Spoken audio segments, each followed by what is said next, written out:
Dios les bendiga, amados hermanos del Centro Cristiano Embajadores de Cristo. ¿Cómo se encuentran todos? Quiero desearles un feliz Viernes Santo. Quiero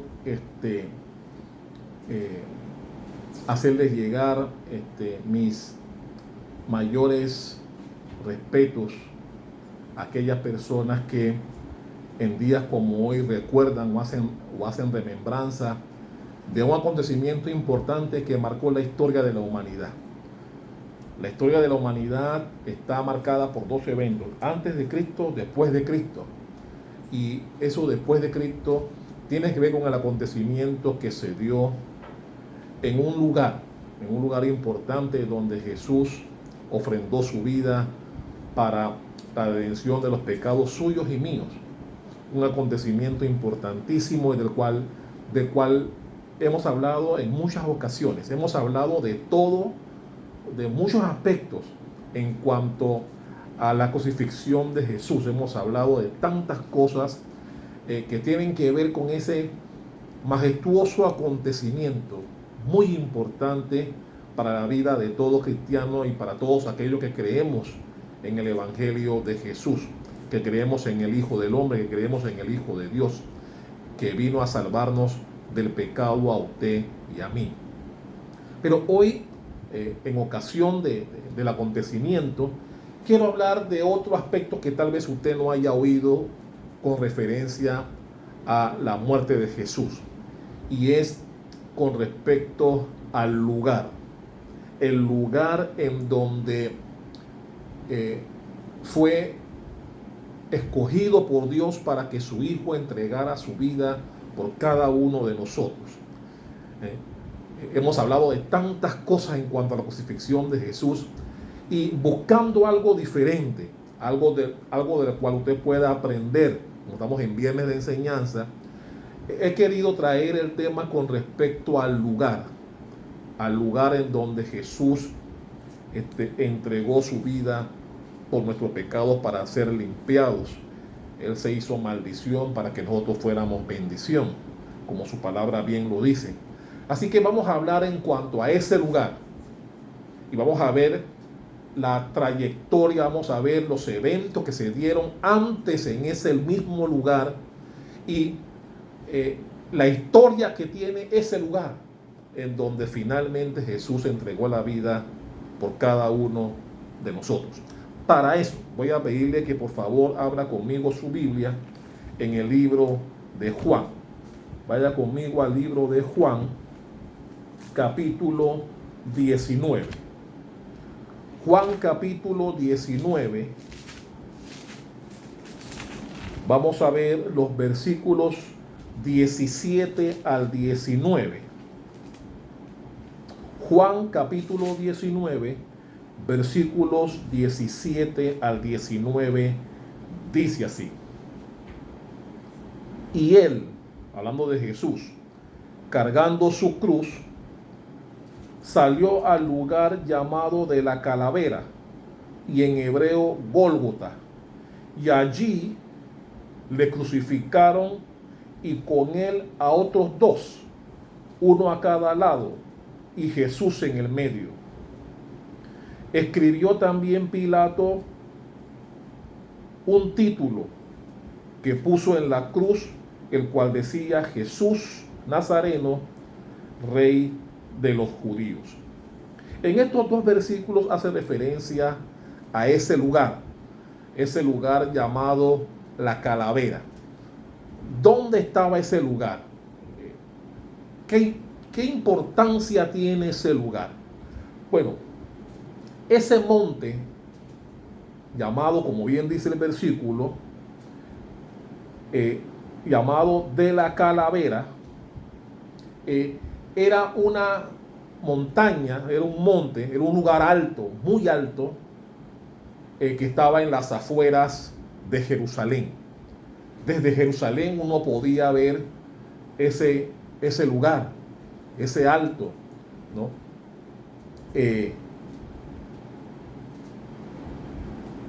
Lugares así como ese monte de la Calavera existen en muchos lugares en el mundo. Lugares altos en donde se acostumbra poner algún tipo de imagen o de monumento que es fácil a la vista de las personas que están en dichos lugares. Por ejemplo, en Estados Unidos, pues podemos hablar de Brasil, que tienen un monumento a una altura bastante considerable, que todos lo pueden ver. En Colombia y en otros lugares, tanto de América como de Europa, se ha establecido esa costumbre de establecer en lugares altos, poner algún tipo de monumento, de efigie, en donde las personas lo puedan ver con facilidad con solo levantar la vista. Bueno, este monte, la Calavera, estaba colocado en un monte bastante alto y todos los que estaban en Jerusalén podían levantar la vista y verlo. Estaba en las afueras de Jerusalén. Este lugar llamado de la Calavera, que como bien leímos en hebreo significa el Gólgota, que fue el lugar donde Jesús fue crucificado, como bien mencioné, desde allí se podía ver toda Jerusalén.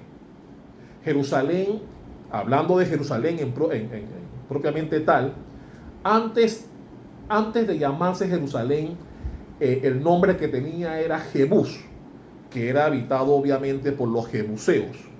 Después se convirtió en Jerusalén. ¿Cuántos conocen el gentilicio de Jerusalén? Es un nombre, es un gentilicio bastante complicado. Yo quiero que usted lo aprenda hoy en este viernes de enseñanza. El gentilicio de Jerusalén es jerosolimitanos. Jerosolimitanos. No es jerusaleño ni nada de esas cosas. Es jerosolimitanos, el gentilicio de Jerusalén. Antes de llamarse Jerusalén, se llamaba Jebús, ¿no? Pero quien finalmente conquista Jerusalén, todos conocemos que fue el rey David. Él fue el que conquistó Jerusalén y estableció lo que se llamó la fortaleza de Sión. Él lo estableció así, y después de la muerte de Saúl, mucha gente se unió a David porque ganaba la popularidad. Recuerden la fama que tenía David en ese entorno luego de haber matado a Goliat. Ustedes conocen la historia. La Biblia menciona que él tomó 5 piedras y con su honda, él, después que nadie se atrevía a hacerle frente a este hombre gigante de más de 3 metros, este jovencito David salió con su honda y algunas piedras, y la Biblia cuenta que con una sola lo hirió. El gigante cayó y con su propia espada le cortó la cabeza. ¿Cuántos recuerdan el pasaje? Es muy importante eso porque luego de esta gran victoria que adquirió David, su fama se hizo popular en todo Israel, sobre todo en Jerusalén. Y luego de la muerte de Saúl, nadie dudó en que David sería el próximo rey, y la gente comenzó a unirse a él, a buscarlo. Y él comenzó a ganar la simpatía de todo el pueblo. Jerusalén fue llamada la ciudad de David, aunque todos sabemos que él no era de ese lugar. Todos sabemos, por la historia y lo que hemos leído Biblia, sabemos que David era de Belén y no de Jerusalén. Sin embargo, él hizo suya y convirtió a Jerusalén en la ciudad importante, en la ciudad más importante de Israel. Y miren cómo él fue ganando adeptos de manera natural. La gente se unía a él porque tenía la popularidad del momento, por haber tenido esa gran victoria en frente del Goliat, a quien mató. Quiero aclarar que, como usted debe saber la historia, no fue la piedra la que lo mató. La piedra lo hirió, él perdió el conocimiento y cayó. Él lo mató fue la espada, la misma espada de este gigante que tomó David luego de haber caído, fue la que terminó por matarlo. Vamos a verlo, vamos a sus Biblias a Primera de Samuel. Vamos a Primera de Samuel. Estoy hablando de estos aspectos porque De ahí vamos a ver la importancia del lugar en donde finalmente crucifican a Jesús. Así que vaya conmigo a Primera de Samuel capítulo 17. Primera de Samuel 17, vamos a leer los versículos 50 y 51. Primera de Samuel 17, 50 dice: así venció David al filisteo con honda y piedra, e hirió al filisteo y lo mató sin tener David espada en su mano. Me llama la atención que la Biblia dice que David mató con espada sin haber tenido espada. O sea, mató con las mismas espadas que tenía Goliat. Con esa misma espada fue que le arrancó la cabeza. Dice el versículo 51. Entonces corrió David y se puso sobre aquel filisteo. Mira el tamañón que tenía el filisteo. Cuando la Biblia dice que David tuvo que ponerse encima de él, y tomando la espada de él y sacándola de su vaina, lo acabó de matar y le cortó con ella la cabeza. Es decir, la Biblia, usted conoce la historia, agarró su honda, le dio con la primera que le dio, lo aturdió, el hombre cayó, se puso encima de él, sacó la espada que tenía, una espada muy grande, por cierto, y pesada, y con esa misma le arrancó la cabeza y lo terminó de matar. Eso fue una gran victoria. Usted conoce la historia. David se hizo famoso luego de eso. Y mucha gente, como decía, mucha gente se le suma, sabiendo pues que sería el siguiente rey, y lo cual luego de morir Saúl, todo el mundo decía, como en efecto ocurrió, que David era el siguiente rey. Sin embargo, ocurrió algo que llamó la atención. Mira lo que dice Primera de Crónicas. Todo el mundo se sumaba a David, pero cuando él llega a Jerusalén, ocurre algo inesperado. Vaya conmigo a Primera de Crónicas, capítulo 11. Vamos a leer del versículo 4 al 7. Primera de Crónicas 11, del 4 al 7, dice: entonces se fue David con todo Israel a Jerusalén, la cual era Jebús, como mencioné al inicio. Antes de llamarse Jerusalén se llamaba Jebús, que era ocupada por los jebuseos. Y los jebuseos habitaban en aquella tierra. Dice el versículo 5: y los moradores de Jebús dijeron a David: no entrarás acá. Qué raro. A pesar de la popularidad que tenía David, luego de la muerte de Saúl, todos los pueblos de Israel daban por hecho que David sería su próximo rey, y se le iban sumando. Sin embargo, cuando él llega a la ciudad importante de Israel, que fue Jerusalén, la gente dijo: aquí no vas a entrar. Y dice entonces, a continuación de la lectura, dice: no entrarás acá. Mas David tomó la fortaleza de Sión. La Biblia no explica cómo lo hizo. Y aquí la Biblia, en una sola línea, se come muchos años. Porque dice que cuando llegó a Jerusalén, la gente le dijo: aquí no vas a entrar. Pero a continuación dice que él tomó la fortaleza de Sión, que es la ciudad de David. Dice el versículo 6. Y David había dicho: el primero que derrote a los jebuseos será cabeza y jefe. Esto, cuando uno lee la Biblia y uno se encuentra con esta frase, tal vez uno no le presta la atención necesaria que implica lo que David estaba diciendo en ese momento. David llega a Jerusalén, la gente no lo quiere, pero él lo toma, porque él tenía el respaldo de la mayoría, y él se toma Jerusalén, lo cual él convirtió como dice la Biblia, en la fortaleza de Sión. Pero antes de eso, él dice: el que tome Jerusalén, ¿no?, será cabeza y jefe. Él pudo haber dicho: bueno, el que toma Jerusalén va a ser el general, va a ser coronel, lo voy a poner por jefe del ejército de Jerusalén. Pero él menciona una frase que llama la atención. Él dice que el que tome Jerusalén, a los jebuseos, será cabeza y jefe. ¿A qué se refiere la Biblia cuando David menciona que el que toma a los jebuseos, que en ese tiempo eran los jebuseos, será cabeza y jefe? Tiene que ver porque la Biblia enseña que luego de esa victoria que tuvo David con Goliat, que le corta la cabeza, llevan a David delante de Saúl. Y Saúl llevaba como quien dice la prueba, la cabeza del filisteo. Y al llevar la cabeza, David gana una fama extraordinaria delante de Saúl, ¿no? Que usted conoce la historia, después se convirtió en envidia, lo quería matar, lo persiguió por mucho tiempo. La Biblia señala pues que luego que David toma a Jebús, llamada Jerusalén, él tenía la cabeza que era como el premio, era como la evidencia de lo que él había hecho.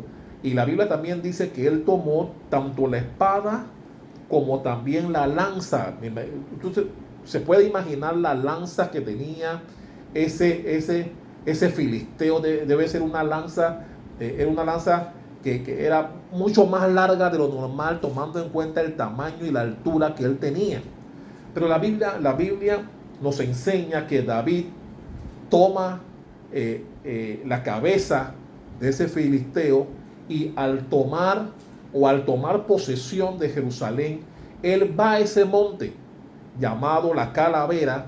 Él inserta la cabeza de Goliat en su propia lanza, la clava en la tierra, de manera que todas aquellas personas que iban a Jerusalén o que estuvieran en Jerusalén, con solo levantar la cabeza, podían ver en el monte de la Calavera esa imagen que David puso a propósito allí, para que todo el que llegara tuviera en su mente el hecho que había realizado David de acabar con la afrenta que tenía Israel con este filisteo, que los tenía amenazados, temerosos a todos. Y esa cabeza en ese monte Calavera para mí tenía dos propósitos. El propósito era el de, obviamente, darle miedo a la gente, que tuvieran temor, un temor reverencial por lo que había hecho David de arrancarle la cabeza a ese filisteo. Y también tenía una segunda impresión.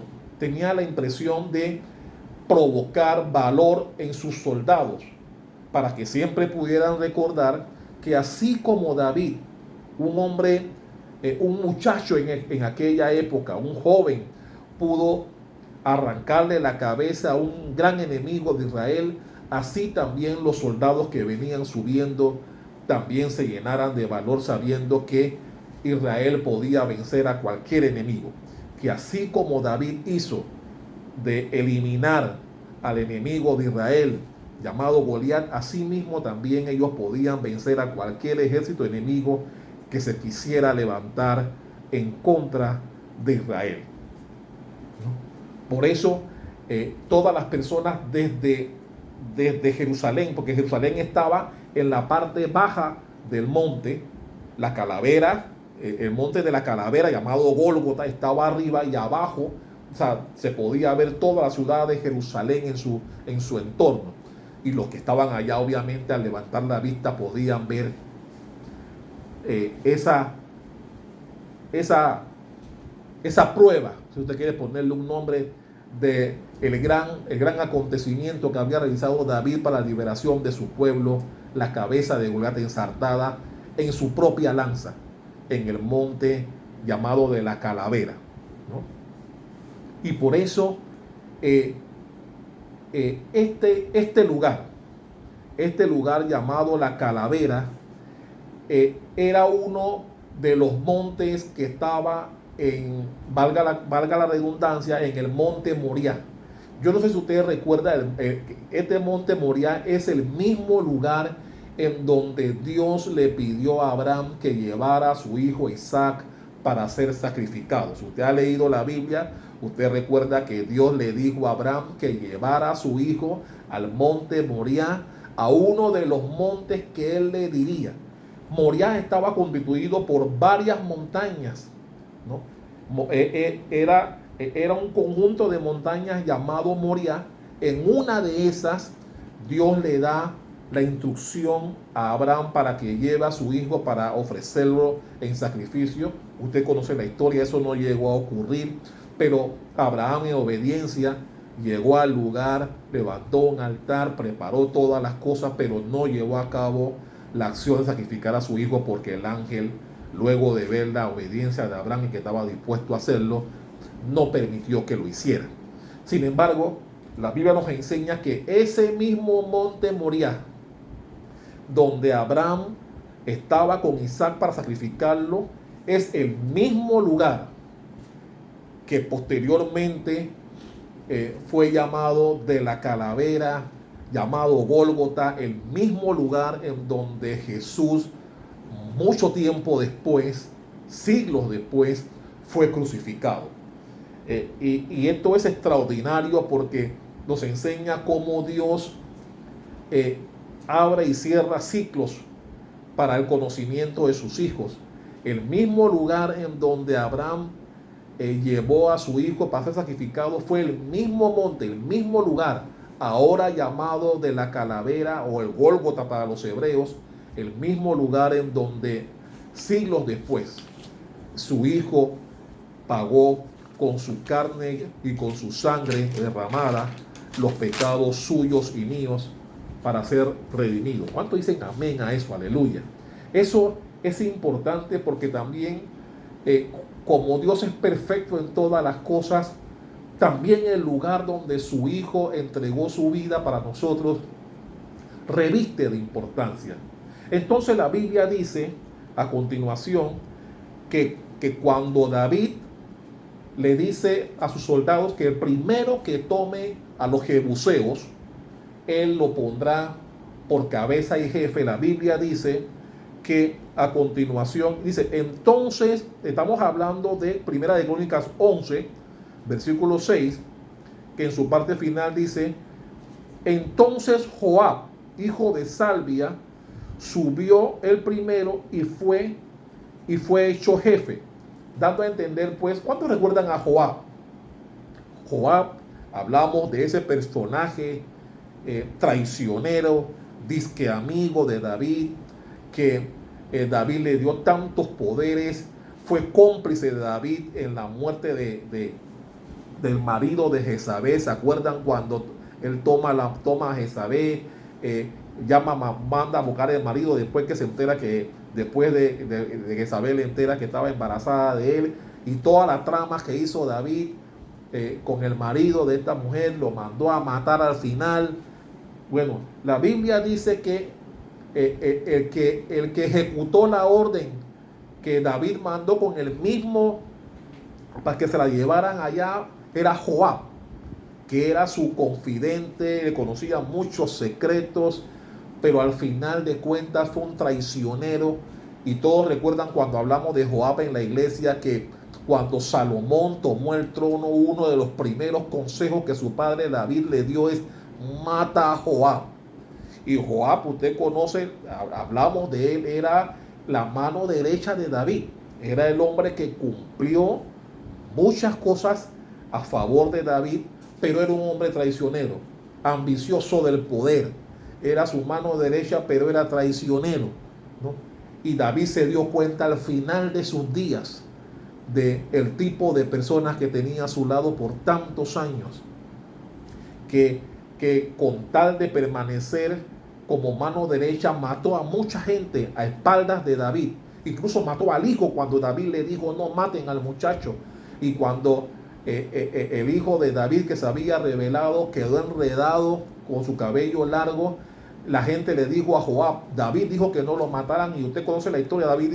Joab dijo: David no está aquí, así que mátenlo. Y usted conoce la historia. Mataron al hijo de David, que se había rebelado, aun cuando David había dado la orden que no lo hicieran. Fue este mismo Joab.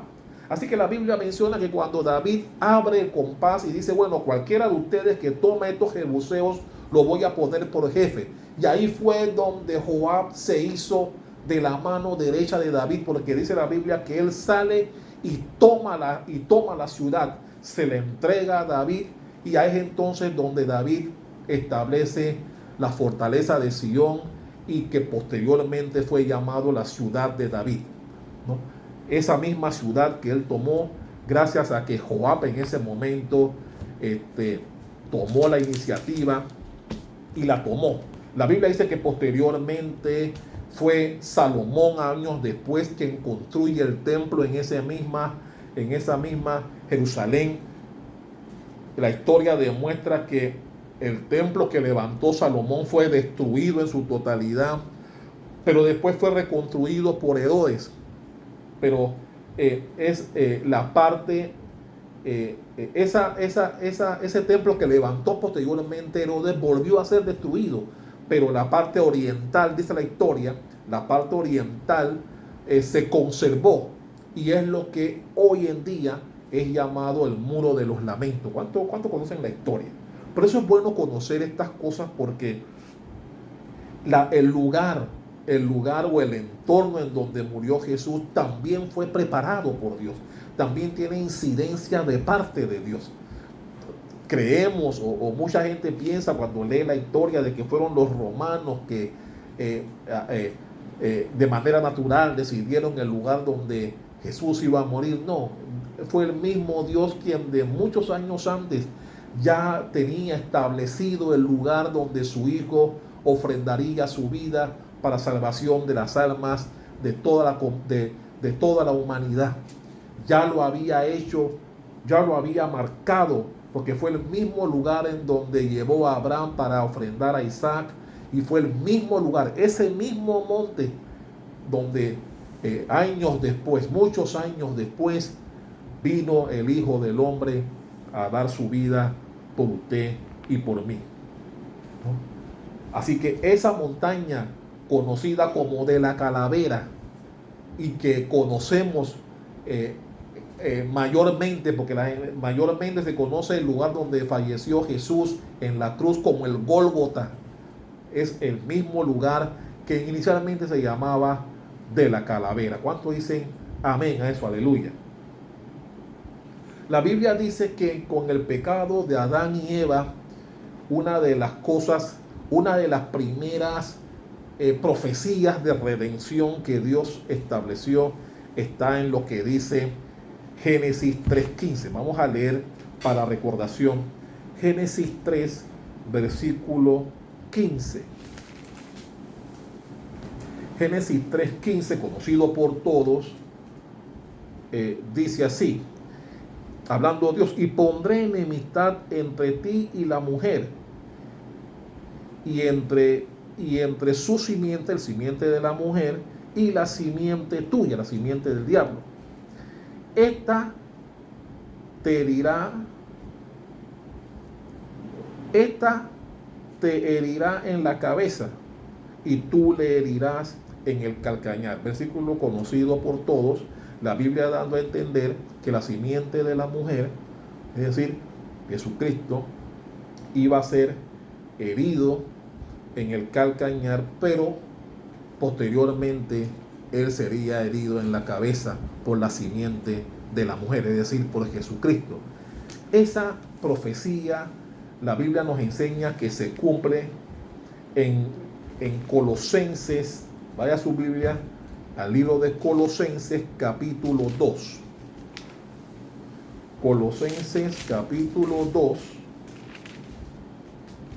versículos 13 al 15. Colosenses 2, 13 al 15 dice así: y a vosotros, estando muertos en pecados y en la incursión de nuestra carne, os dio vida juntamente con él, perdonándonos todos nuestros pecados. Miren lo que dice el 14: anulando el acto de los decretos que había contra nosotros, que nos era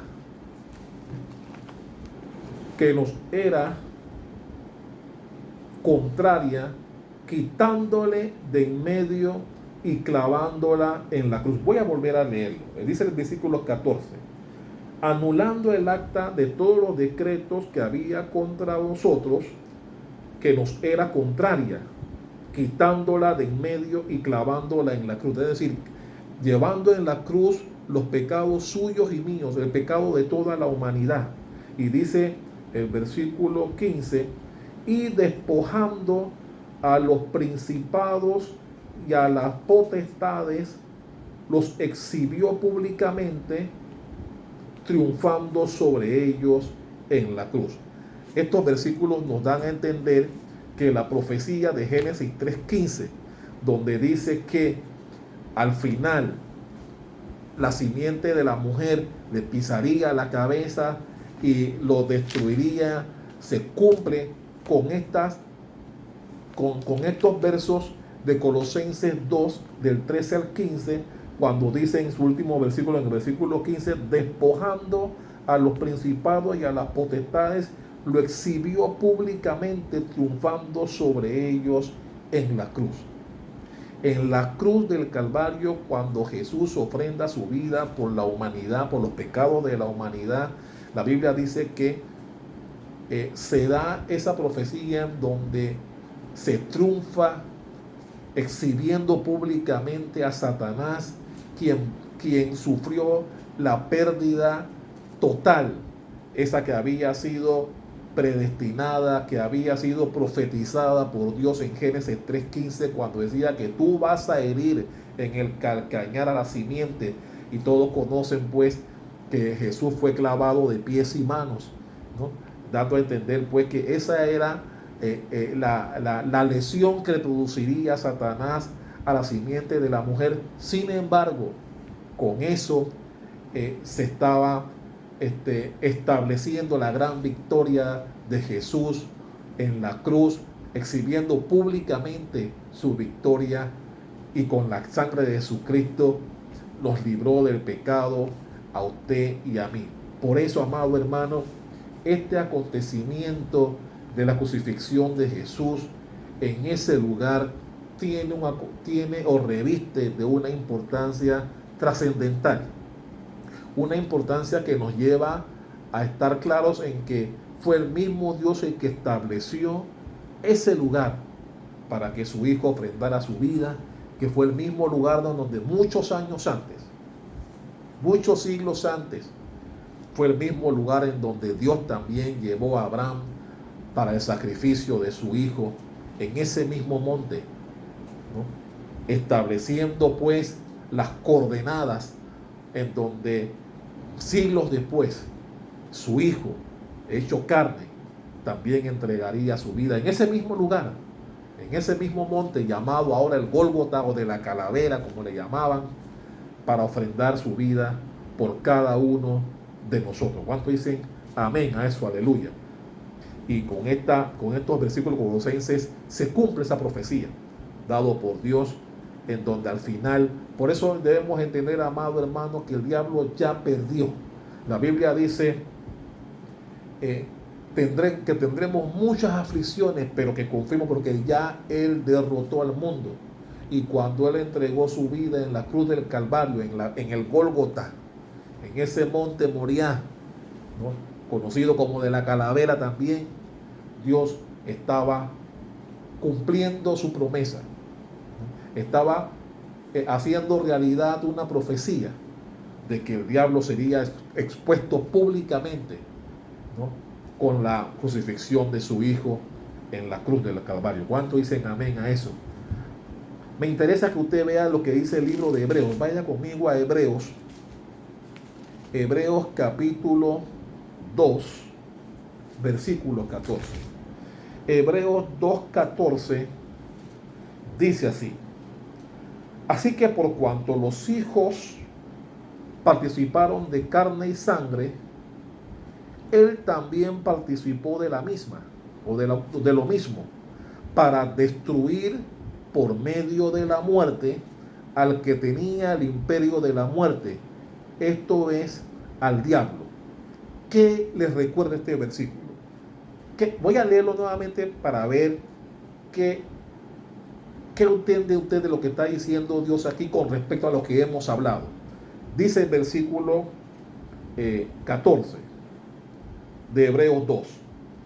Así que por cuanto los hijos participaron de carne y sangre, él también participó de lo mismo, para destruir por medio de la muerte, a través de la muerte de Jesús, al que tenía el imperio de la muerte, esto es, al diablo. ¿Qué te trae a colación este versículo con respecto a lo que hemos hablado, por ejemplo, de David con respecto a Goliat?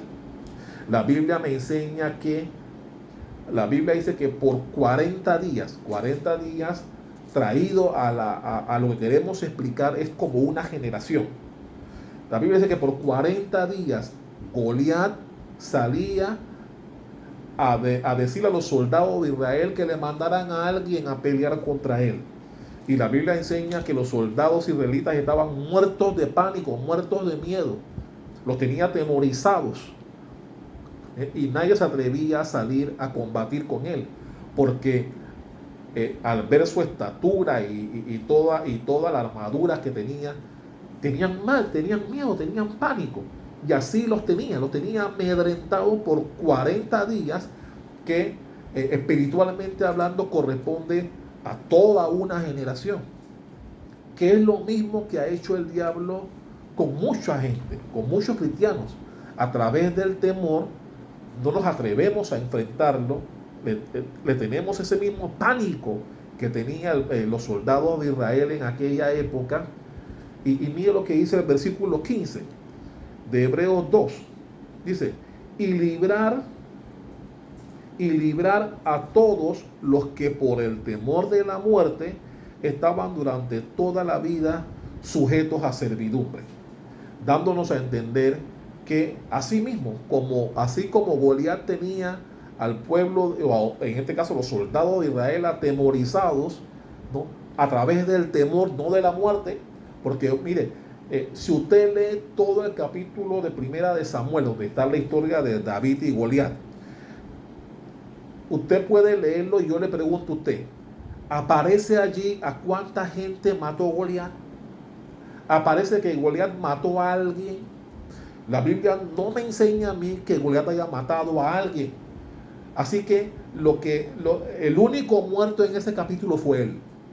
La Biblia tal vez mató a alguien, pero la Biblia no me enseña a mí que Goliat antes de su muerte haya matado a alguien. Lo que quiere decir es que él tenía sugestionado a los soldados de Israel, los tenía atemorizados, no a través de la muerte, sino a través del temor, ¿no? Y por eso estos versículos traen a colación la vivencia que tuvo David con este incircunciso filisteo, porque dice en el versículo 14 que por medio de la muerte derrotó al que tenía el imperio de la muerte, es decir, el diablo. Es decir, con su muerte Jesús derrota al diablo, que es el que tenía el imperio de la muerte sobre usted y sobre mí. Con la muerte de Jesús nos libera de las garras de Satanás. Por eso la muerte de Jesús nos limpia de todo pecado al haber entregado su vida en la cruz del Calvario. Y por eso es que la Biblia dice que fue exhibido públicamente con la muerte de Jesús, y se concreta esa gran victoria que había profetizado Dios en Génesis 3:15. Y en paralelo fue la misma situación que se dio con Goliat y los soldados de Israel. Los tenía atemorizados, pero no había matado a nadie. Y con su muerte, con la muerte de él mismo, se da la muerte del temor que tenían los hijos de Israel. ¿Ve el paralelo que existe entre un pasaje y otro? Es lo mismo. Satanás, a través de el temor, a través de la atemorización de las amenazas, tiene cautiva a mucha gente. Pero la Biblia nos enseña que con la muerte de Jesús en la cruz del Calvario, del Gólgota o de la calavera, como usted quiera llamarlo, él vence el ministerio de la muerte, aquel que tenía ese mismo ministerio asustado a su pueblo. ¿Cuántos me están comprendiendo lo que estamos hablando aquí? Y todo eso se dio en ese lugar que Dios guardó, que en ese mismo lugar en donde luego que él le arranca la cabeza, dice la Biblia, hablando de David, cuando le arranca la cabeza a este filisteo, se la ensarta en su propia lanza y la clava en ese mismo monte. Ese monte, luego de haber tomado la ciudad, él sube a ese monte y allá entierra la lanza del filisteo con su cabeza, en donde todos los que estaban en Jerusalén, algunos por temor y otros por valor, veían esa escena que de manera directa la estableció David con un propósito, de que su victoria quedara en la mente de todos los que estuvieran en Jerusalén y miraran y levantaran la vista. Fue ese mismo lugar en donde siglos después el Hijo del Hombre vino y entregó su vida por cada uno de nosotros. ¿Cuánto dicen amén a eso? Aleluya. Así que yo le pregunto, mi hermano, ¿Goliat mató a alguien? La Biblia no me dice. La Biblia en primera de Samuel no registra que Goliat haya matado a alguien. Así que era puro rofeo, puro temor, pura sugestión. Y así tenía a los soldados. Hasta que salió alguien que se atrevió a enfrentarlo.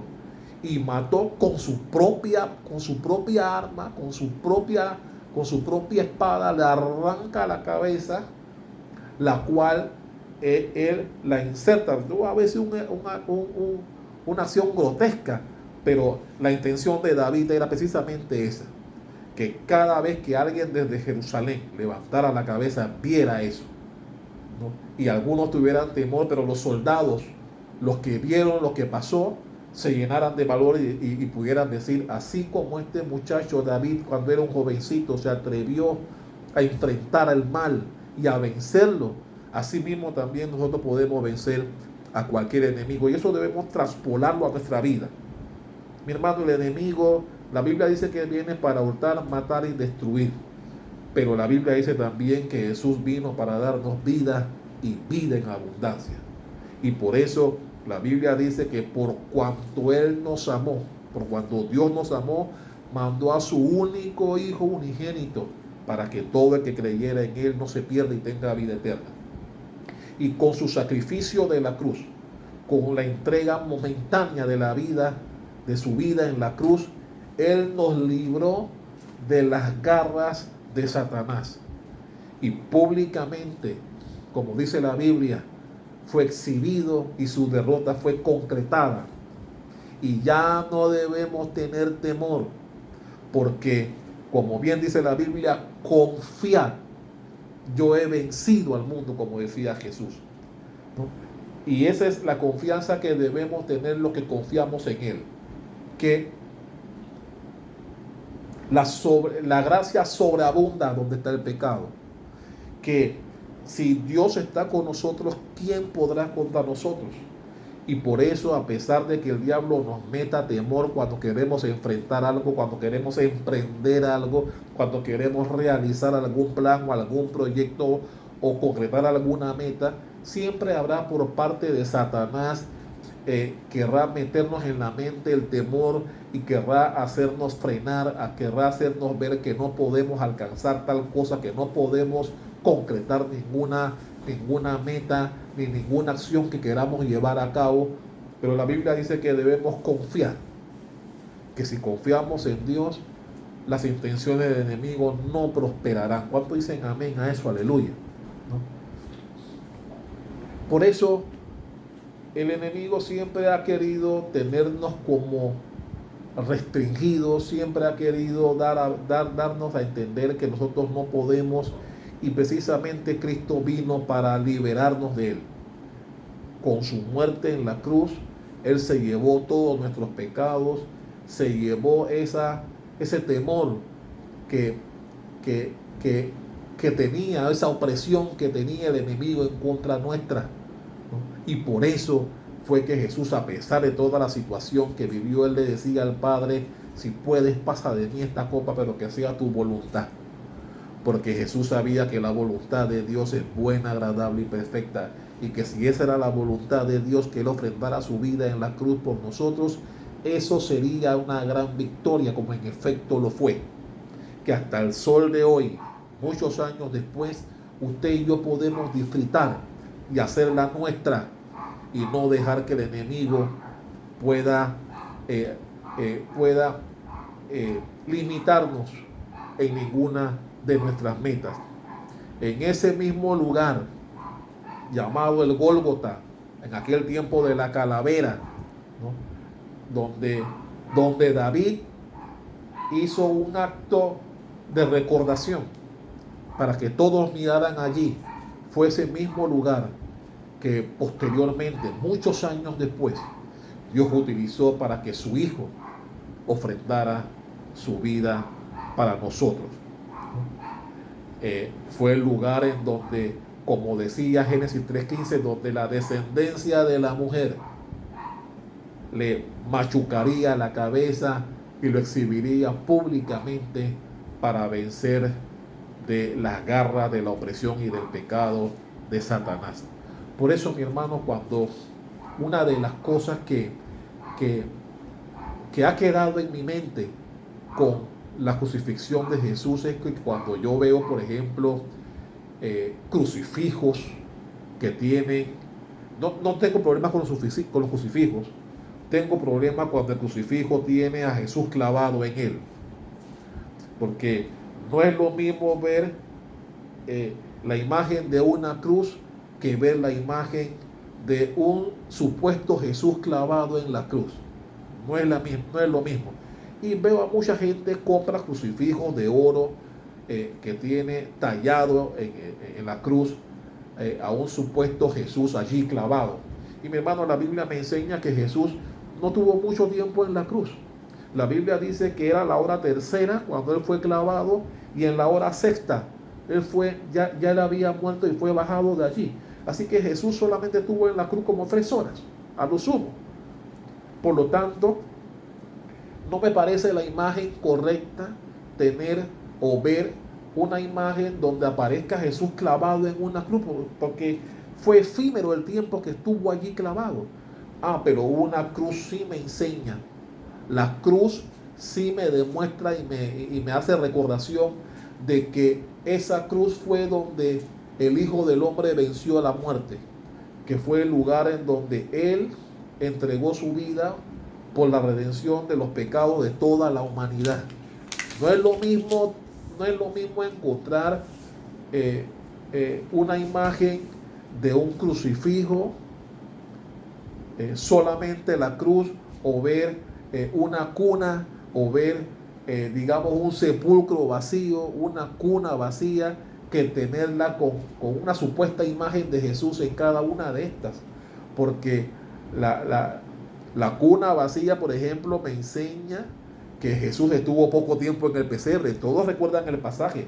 Él estuvo en el pesebre un tiempo y después estuvo, cuando llegaron los reyes magos, ya no estaba en el pesebre. Eso ya lo hemos estudiado aquí, cuando estudiamos el nacimiento de Jesús. Igual, el sepulcro estaba vacío. Usted conoce la historia, cuando fueron a buscar a Jesús, no estaba allí. Igual debe ocurrir con la cruz. Jesús, de acuerdo a la Biblia, o si usted lee la Biblia, usted se dará cuenta que en la hora tercera estaba en la cruz, y a la hora novena ya lo habían bajado de allí porque ya había expirado. Así que son solamente 3 horas. Así que cuando yo veo un crucifijo y una supuesta imagen de Jesús clavado en él, yo digo no. Pero cuando yo veo un crucifijo sin nadie en él, yo digo, esa me trae mejor recordación. Me hace recordar que el Hijo de Dios estuvo allí, pero nos libró. Y solamente estuvo allí por un tiempo que tenía que cumplir, porque así se había dicho en la profecía. Pero no porque Él permaneció todo el tiempo allí. Solo tuvo 3 horas. Pero aquí lo importante es el lugar. Ese lugar que tal vez pasa desapercibido para muchos, porque la Biblia poco menciona ese lugar de la calavera llamado Gólgota, y no conocemos los antecedentes del lugar. Fue el mismo lugar que utilizó Dios para enviar a Abraham con Isaac.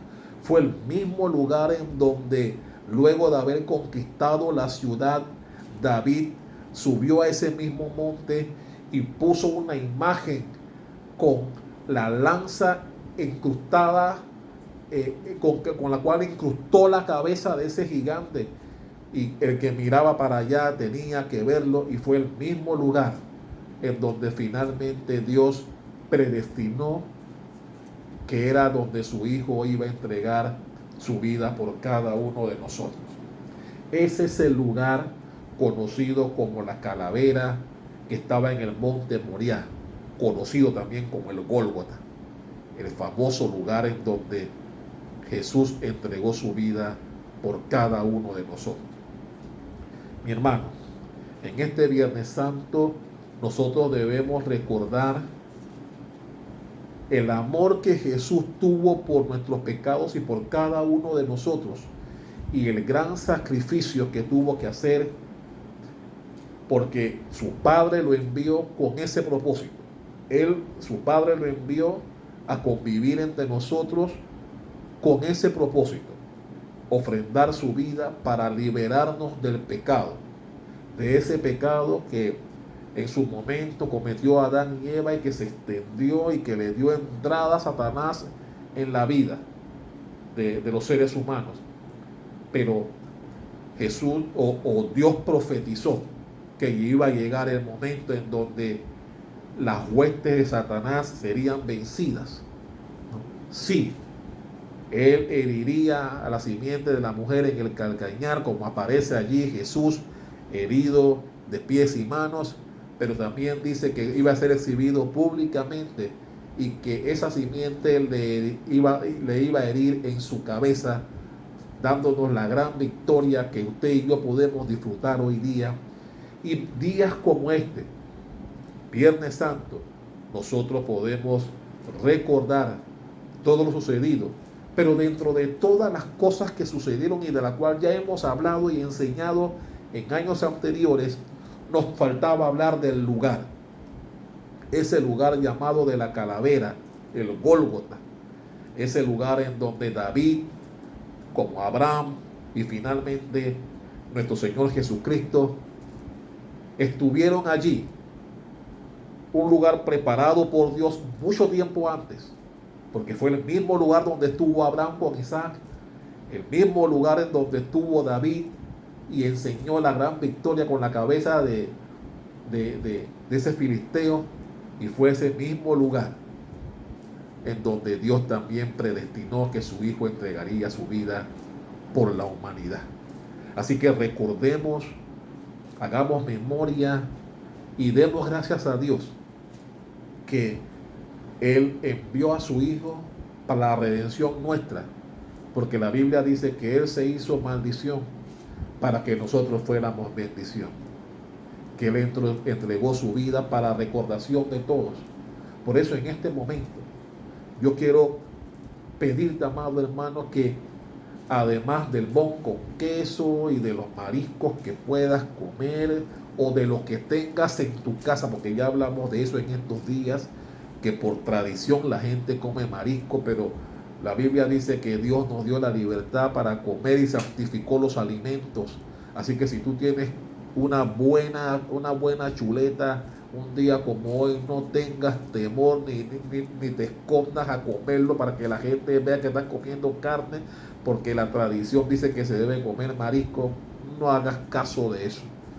Come lo que Dios te haya dado. Lo que sí debemos tener en nuestra mente y en nuestro corazón es el sacrificio de Jesús. Eso sí debemos recordar todo el tiempo: por qué lo hizo, en dónde lo hizo y bajo qué circunstancias lo hizo, y sobre todo para qué lo hizo: para salvarte a ti y a mí de los pecados, porque éramos nosotros y no Él quien debió ser clavado en esa cruz. Así que celebremos, recordemos con amor, y sobre todo demos gracias a Dios por haber enviado a su Hijo para salvación de toda la humanidad. Amantísimo Padre Celestial, te doy gracias. Gracias, mi Dios, por un día como hoy, donde celebramos simbólicamente la Semana Santa, en donde recordamos ese gran acontecimiento de donde tu Hijo ofrendó su vida para salvación de los seres humanos, donde los pecados fueron redimidos y donde públicamente Satanás fue exhibido y derrotado con esa acción en la cruz del Calvario. Doy gracias a Dios por todos los cristianos que en un día como hoy se toman un tiempo para recordar, más allá de las tradiciones que existen en el mundo sobre este día, a recordar el sacrificio, lo que tu Hijo hizo en favor nuestro, en favor de la humanidad, de salvarnos con su sangre derramada por poco tiempo en la cruz del Calvario. Te doy gracias, Señor, y te pido que perdones nuestros pecados, que nos mantengas en el hueco de tu mano, y que gracias a tu Hijo, a quien seguimos, a quien amamos y a cuya palabra seguimos, que nos mantengas en tu camino, que puedan ser muchas otras personas a nivel mundial los que entiendan el sacrificio de la cruz y que vengan a los pies del Señor a formar parte de su pueblo, ese pueblo redimido, ese remanente que Él vendrá a buscar en su segunda venida. Damos gracias a Dios y nos preparamos para el domingo, en donde estaremos hablando de su gran y grandiosa resurrección. Pero el mundo está dividido en antes y después de Cristo. Y este acontecimiento de su muerte cambió la historia de la humanidad y por la cual te damos gracias. Gracias por cuidar a tu pueblo, por mantenernos en oración. Gracias por todos mis hermanos de Centro Cristiano Embajadores de Cristo, familiares y amigos que se conectan a esta transmisión y que hoy hemos conocido una faceta más que tiene que ver con ese grandioso día, con ese grandioso acontecimiento de la crucifixión del Hijo del Hombre. Te damos gracias en el nombre poderoso de Jesús. Amén y amén. Dios le bendiga, amados hermanos, y esté pendiente, porque este domingo hablaremos de otro aspecto importante de la resurrección de nuestro Señor Jesucristo. Dios le bendiga.